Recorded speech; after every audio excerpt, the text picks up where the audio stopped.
Welcome to Shunya Buddhi. If you ask me what I think and what I have to say, one must sit with me in silence, for only that could I convey. I believe the unperfected human life tirelessly necessitates the need for verity.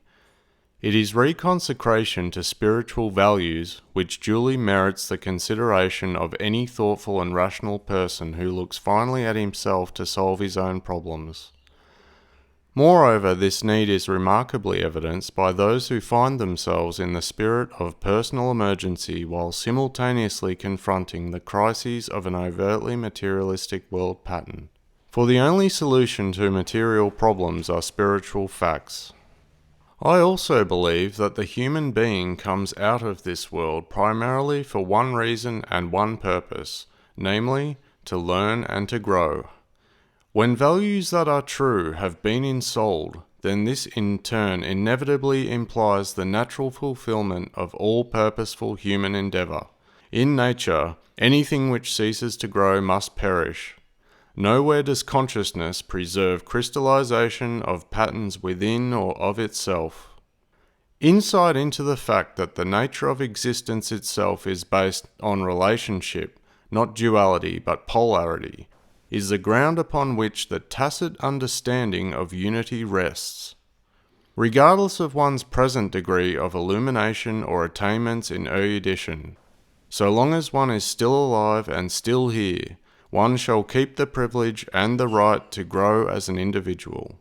And irrespective of anyone's assumed or actual enlightenment, and the levels or degrees thereof, none can avoid participation in the great school of life. For if we were perfect, we simply would not be here. On the plane of time, as Da Vinci observed, the greatest tragedy is to waste it. On the plane of eternity, one life is like one day in school, and we are therefore here to get it right. Thus we are all here for the same essential reasons and purposes, and although the poet cannot be compared with the physician, or the merchant with the mathematician, all different persons exist only by virtue of agreement with the same universal laws, and by means of which every man, woman, and child lives and moves and has their being. Superiority and inferiority are not taught in accordance with the real. Therefore all people, regardless of their vocations, interests, and aspirations, contribute good equally according to the will of nature. Verily, I cannot escape from this responsibility any more than the shoemaker, the tree, the mosquito, or the grain of sand. My daily activities are not unusual. I am just naturally in harmony with them, grasping nothing, discarding nothing. Supernatural power and marvellous activity, drawing water and carrying firewood.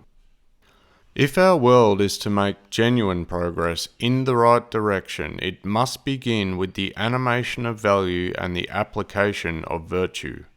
Steady progress means the consistent building of integrity and improvement of integration within the person, as the world is not comprised of states and nations, but individuals.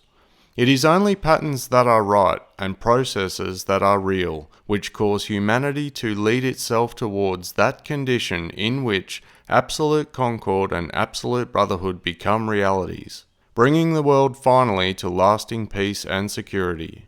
It takes nothing more or less than a sincere dedication to truth. We have the right to be right, and we make the choice not to exercise it, but nature intends otherwise. Humanity will ultimately learn, through its own ignorance, by means of its own suffering, that the fatherhood of God and the brotherhood of man is not some idealistic platitude, but a practical and necessary principle, conviction, and attitude. The integrity in man is the measure by which he may view a situation either as an oppression or as an opportunity, as a disaster or a deliberate manifestation of lawfulness. Through purposeful living and thoughtful adjustment to conditions, one can avoid useless attitudes which bind him in futility as a hopeless victim of circumstance.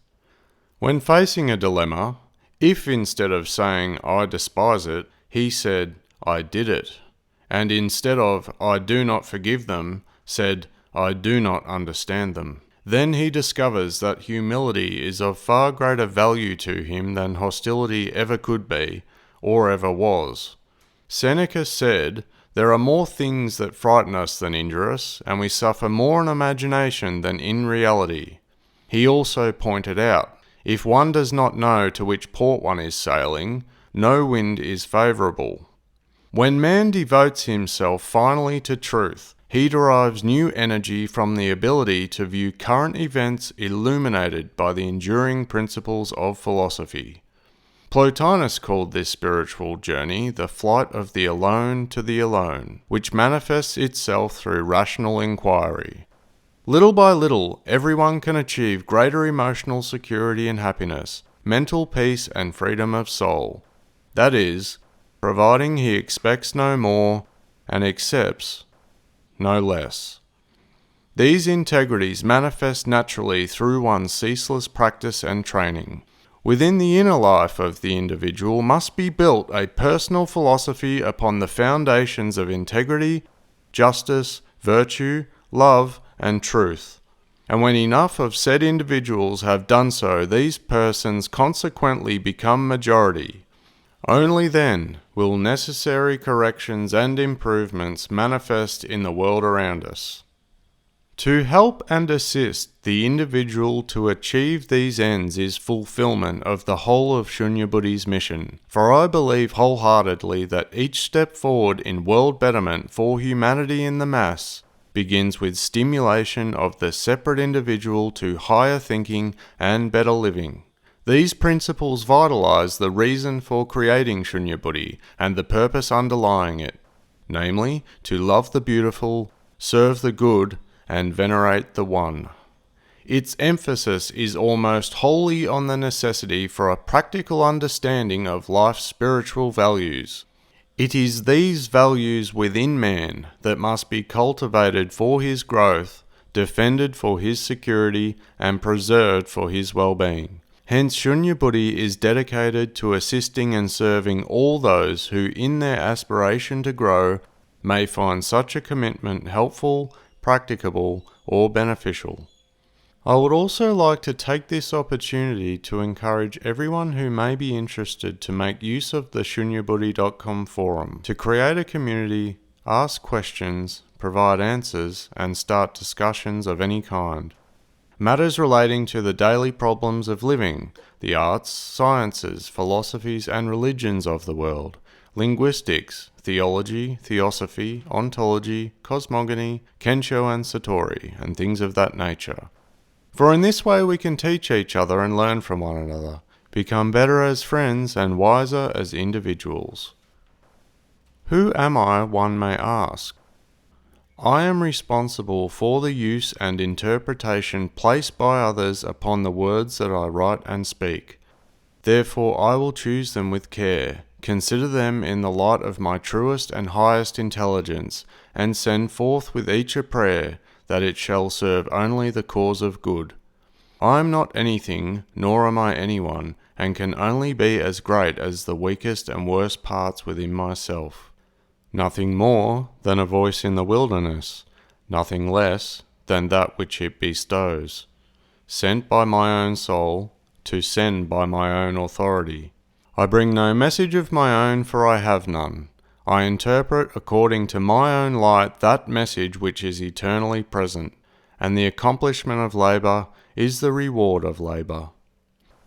Please feel free to contact me with any queries relating to anything I may have said, written, or done that was in some way insufficient, or anything else which may be of importance to you. I will do my best in replying to any sincere correspondence in a timely manner, and to continue writing essays at reasonable intervals to benefit those who may find it valuable in some way. Contact details can be readily located on the shunyabuddhi.com homepage.